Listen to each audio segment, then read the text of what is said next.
Salut à tous, Rebecca Fit 17 pour cette nouvelle vidéo.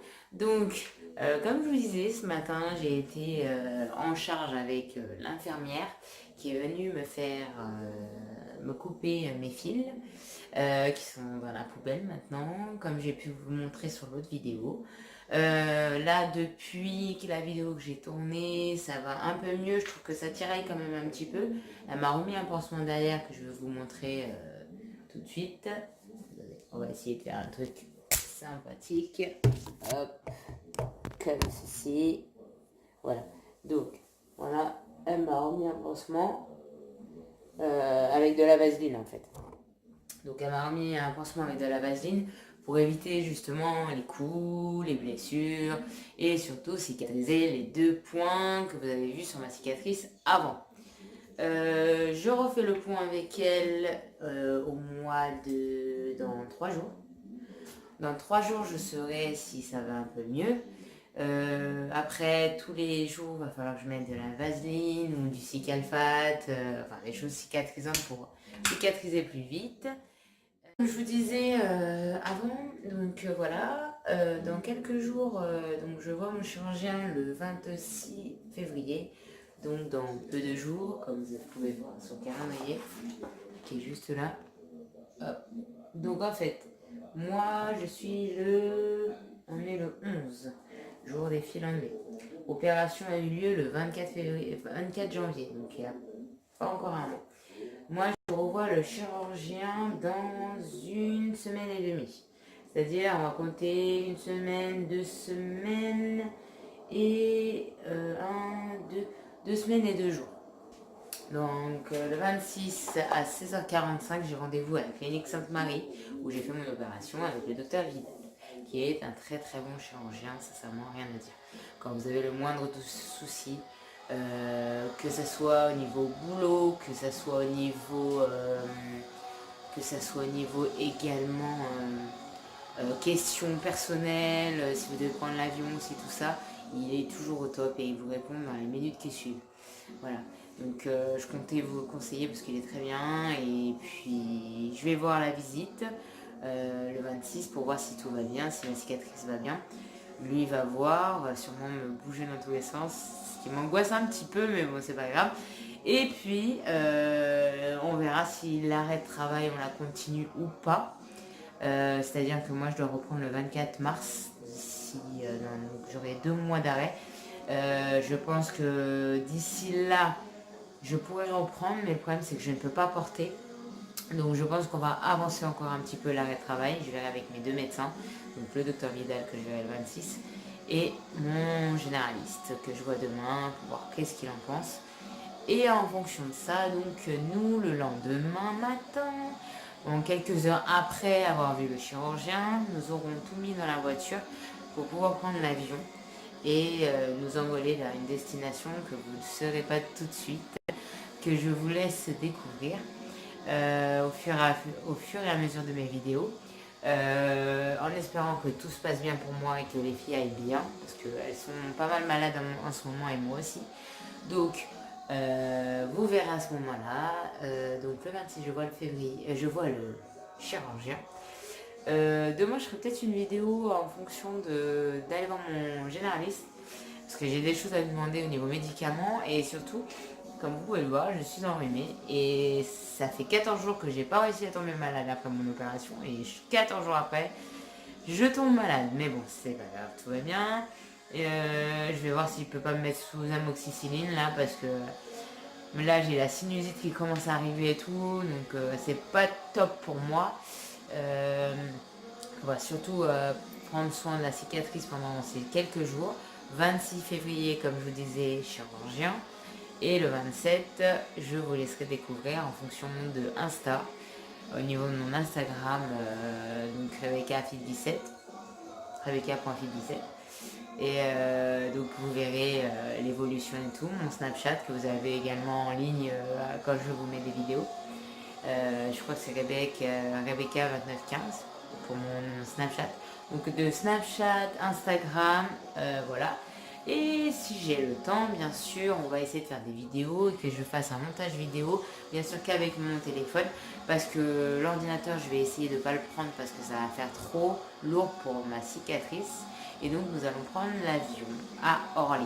Voilà, c'est tout ce que je peux vous dire pour l'instant, parce que ce n'est pas encore fait.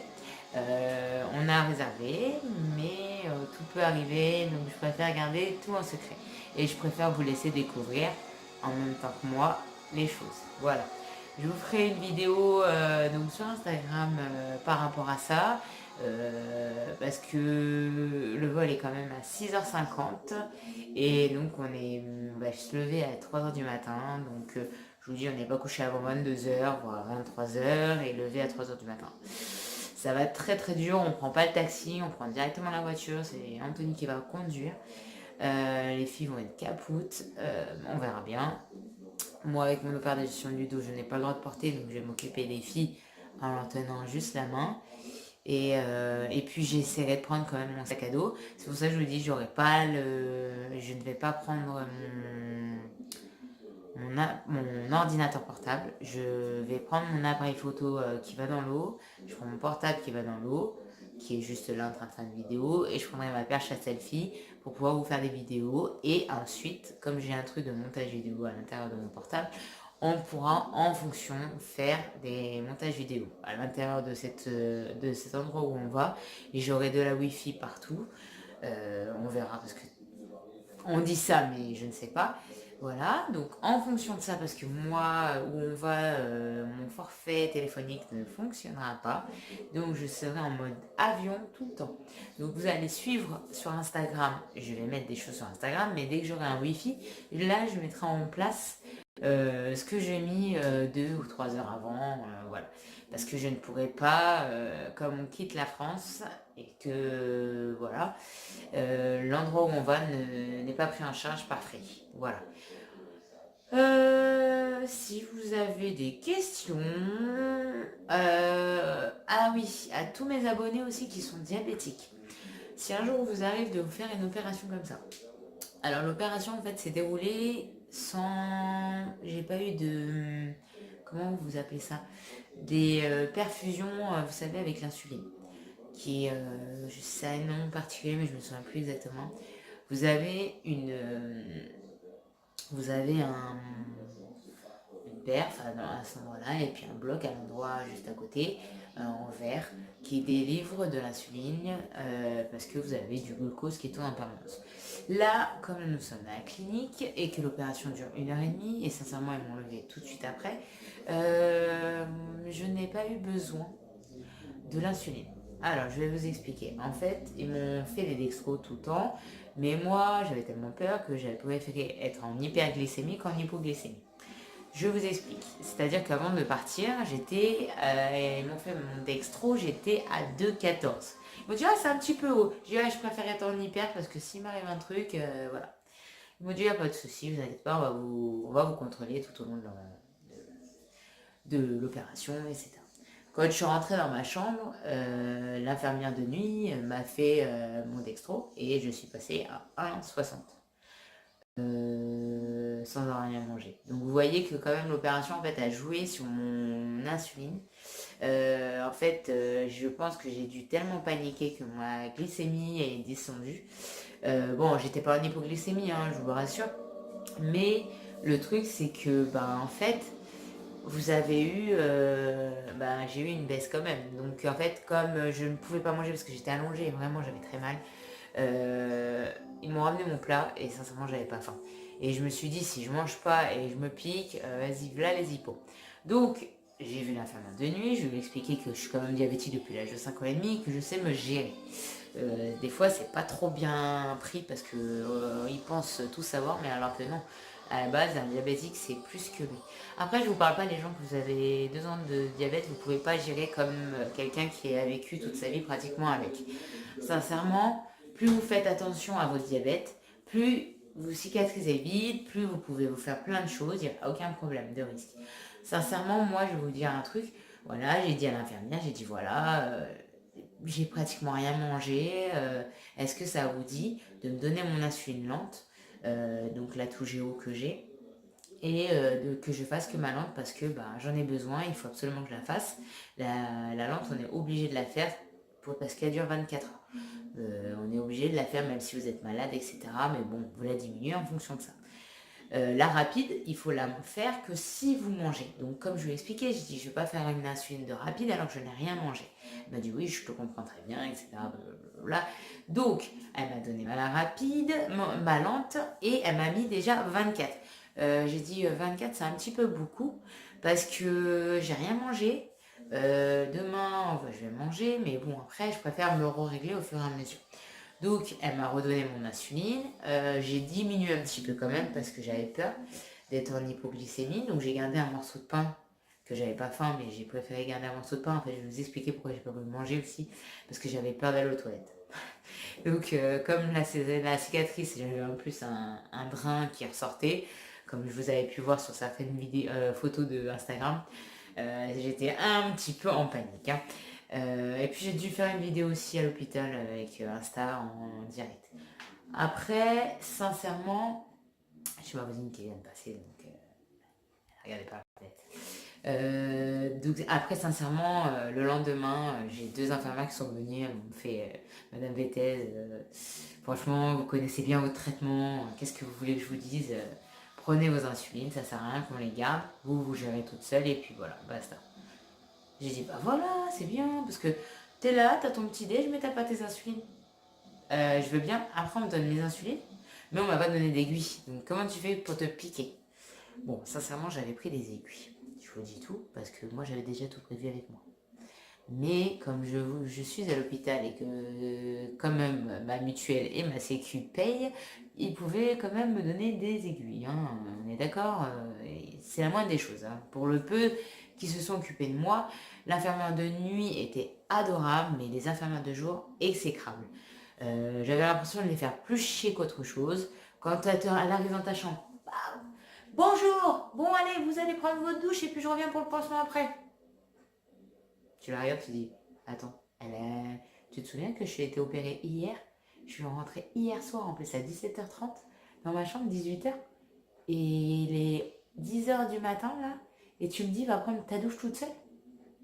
J'ai dit, waouh, heureusement que l'autre infirmière de jour, de nuit, elle m'a aidé à me lever, à aller faire pipi, elle m'a mis un truc et tout. Tu vas dans ta douche, tu rentres dans ta douche, sincèrement, même pas un siège.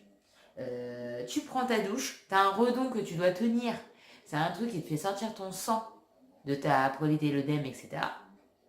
Ok? Et tu dois le garder comme ça à la main et te doucher. Mais que tu fais comment? Écoute, là c'est pas possible. En plus, il faut pas que tu bouges, il faut pas que tu mouilles ta cicatrice. Enfin, excusez-moi, j'ai un petit peu mal quand même. Ça me fait des coups d'électricité, mais c'est la cicatrisation, je pense. Ouais, donc je vous disais, donc voilà, j'étais dans la douche et puis franchement, je me suis dit, imagine, je fais un malaise, il n'y a personne quoi. Bref, je me suis démerdée toute seule. Vous savez, il y a des petits trucs d'habitude pour mettre les savonnettes. Et ben là, il y avait un petit truc, donc j'ai mis mon petit redon parce qu'il y avait un genre comme un petit collier en fait. Donc je l'ai collé là. J'ai pris ma douche à la bétadine et mon gel douche. Je me suis pas lavé les cheveux. Je me suis brossé les dents. J'étais trop contente parce que j'avais tellement envie. Ça faisait un jour que j'avais pas brossé mes dents. J'ai mis mon déo et donc j'ai remis ma vieille robe de chambre de merde qu'ils te donnent quand tu arrives à l'hôpital. Et elle vient te faire les soins et je lui dis bah franchement je fais quoi là? Je me rhabille. Elle me dit bon je vais pas vous la changer maintenant parce que de toute façon vous allez vous rhabiller, vous allez partir. Ok. Donc elle m'a fait mes points, enfin elle m'a fait ma cicatrice, elle m'a descendu. En fait, ils m'ont un peu éjecté de la chambre à partir de 14h. Et encore, je devais même pas manger, il devait partir à midi. J'ai dit, attendez, mon mari il sera là qu'à 14h. Hein. Ok, alors, ambulance à 14h30, pas de souci, ok. Bien sûr. 14h, je dois virer de la chambre, d'accord. Donc je prends mon déjeuner. Avant, elle fait mon pansement, etc. Donc elle enlève le redon. Il y a un monsieur qui me tient la main, elle me dit 1, 2, 3, soufflez. Sincèrement, j'ai cru que ça allait me faire énormément mal. Hein. C'était comme un ver de terre soi-disant qui était dans mon ventre, dans mon dos. Et vu les photos que j'ai vues sur internet, j'ai fait c'est ça le redon. Bon bref.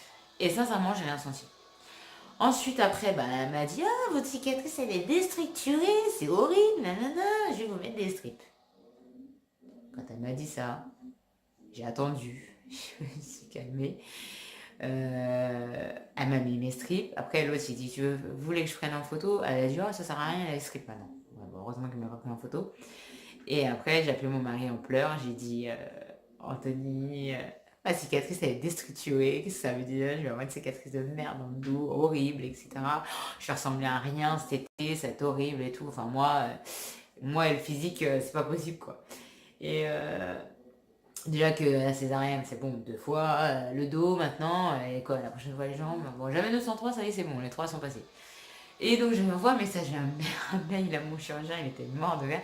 Il me fait déstructurer ne veut rien dire. Et quand il me voit en bas, il me dit MVT, il ne faut pas stresser, dès que vous avez une crise d'angoisse, vous m'envoyez un mail. Bah je dis ouais, mais il n'y a personne pour m'écouter là-haut. Elle me dit oui, ça c'est pas normal, etc. La secrétaire, donc elle appelle, elle dit bon, l'ambulance elle va t'arrêter. Je reste debout parce qu'en tant que hernie discale, vous n'avez pas le droit de vous asseoir. Maintenant je peux m'asseoir, mais avant, vous n'avez pas le droit de vous asseoir. Vous avez des fils, vous avez des points, vous avez c'est le bordel de la galère. Donc vous êtes assis debout comme ça, sur, par exemple, comme si j'étais assis là, vous voyez. Et ensuite, après, vous avez, ou alors allongé. Donc on attend l'ambulance, 1 heure, 2 heures. J'avais rendez-vous à 14h30 avec l'ambulance. Je suis partie, il était 16h30. Ouais, c'est ça. C'est ça, je crois, parce que ouais, j'ai attendu plus d'1 heure l'ambulance. Je suis revenue voir le secrétaire du docteur Vidal, j'ai expliqué, elle m'a dit mais c'est pas possible, ils se foutent de leur gueule et tout, ils ont pas dû prendre un. Donc, je vois Vidal qui arrive, le docteur, et il me dit vous êtes encore là? Je dis oui, j'en peux plus, docteur, d'être assis. Il me dit mais pourquoi vous êtes pas rentré dans votre chambre? Je dis ils m'ont dégagé à 14h, il fallait que je parte à 14h, voire à midi. Donc maintenant je fais quoi? Elle appelle la truc, et elle fait ouais, non, non, j'ai jamais dit ça, mais bien sûr, ma vieille, mais bien sûr, mais bien sûr. Elle dégageait tout le monde du jour au lendemain, mais c'est pas grave. Franchement, je vais vous dire, les infirmières du bloc opératoire, comme ça, franchement, j'ai rien à dire contre les infirmières du bloc opératoire. Elles sont tip top. Et tous ceux qui sont au bloc opératoire, ils sont déconneurs, ils sont rigolos, les brancardiers au top, ils vous rassurent, vous font des bisous quand vous pleurez et tout. Enfin, c'est comme des petits papas et des grands frères. Et franchement, les infirmières de jour, mais à la clinique Sainte-Marie, au niveau chirurgie du dos, il y avait des gens qui faisaient opérer de la cataracte, etc. Sincèrement, c'est des. Je vous dirai même pas non parce que c'est leur métier, ok, mais on n'est pas toutes des chiens. Donc, sincèrement, regardez les gens avec qui vous êtes dans la chambre parce que les gens, c'est pas tous des mauvais. Je veux bien que vous ayez une vieille conne à côté, qui vous a emmerdé, etc. Mais votre métier à la base, c'est servir l'être humain et être là pour eux. Surtout que à la base, vous n'êtes pas là pour des trucs pourris, on va dire. C'est prendre l'attention, s'occuper de la cicatrice de la personne, voir si ça saigne. On vous a pas demandé d'être des chiens pour nous, hein. On n'a pas demandé de ramasser. Moi, la plupart du temps, à chaque fois que j'avais un problème, la télécommande est tombée, bah, je suis restée en galère jusqu'à que l'infirmière elle arrive. Quand j'ai entendu que le le bip du comment ça s'appelle là pour l'attention bip bip bip bip ça sonnait, elle me dit ah madame Maîtresse vous avez déjà réveillé, je dis bah non je vous ai entendu donc bah j'ai pris les devants, bah, j'ai attendu que vous alliez arriver parce qu'en fait j'avais fait tomber ma télécommande et je voulais pas nous appeler. Elle me dit oh vous avez du jus et tout, moi j'étais pas la casse-couille, non j'ai pas envie de passer pour la casse-couille. Et franchement elle était ultra sympa, elle m'a ramassé ma télécommande etc. Voilà, après je vais vous dire on commence à pas marcher, on n'est pas bien, etc. On vous balance dehors au bout d'1 jour et demi. Ça, je trouve pas ça normal, surtout pour quelqu'un qui est diabétique, quand même, je penserais y rester un peu plus longtemps. Donc, bon, vu la nourriture, je suis bien contente d'être rentrée à la maison. Les derniers jours, ça a été catastrophique. J'ai eu très mal au dos. Impossible de faire quoi que ce soit à la maison, alors que je suis une hyperactive de nature. Hier, j'ai quand même pris la voiture. Je n'ai pas conduit, mais j'ai été conduit. On a quand même été au centre commercial. On a fait pas mal de choses avec les filles. Donc, sincèrement, ça va mieux. Aujourd'hui, elle est venue m'a retiré les fils. J'ai eu la peur de ma vie. Je me suis mis à pleurer. Mais je vous jure, on aurait dit un bébé. Mais un énorme bébé qui venait de naître et tout, qui pleurait et tout. Elle m'a dit, mais Rebecca, vous inquiétez pas et tout. Vous allez voir, vous allez rien sentir. Je parle tellement que vous allez même pas vous en rendre compte. Elle me dit, bon, bah là, je coupe. Et après, je sais plus, elle me dit quoi. Et elle me dit, c'est bon. Je dis quoi? C'est fini? Elle me dit oui. Il n'y a pas de morceaux de peau et tout. Moi, je pensais que c'était un rôti, vous savez, quand on enlève les fils et qu'il reste toujours un bout de peau et tout. Non, non, non, non, tout allait bien. Bon, ouais, j'ai dit d'accord. Bon. Donc voilà, donc aujourd'hui, là, il est 16 h. Je vais aller chercher ma pitchoune à l'école. Je sais pas si ce soir je remets de la vaseline. Je vais peut-être attendre demain pour remettre de la vaseline. Là, ce soir, on va aller voir le médecin pour la pitchoune et Nora, la grande, parce qu'elle n'a pas arrêté de tousser. Et comme dans 2 semaines, justement, on part quelque part, j'ai pas envie qu'elle soit malade.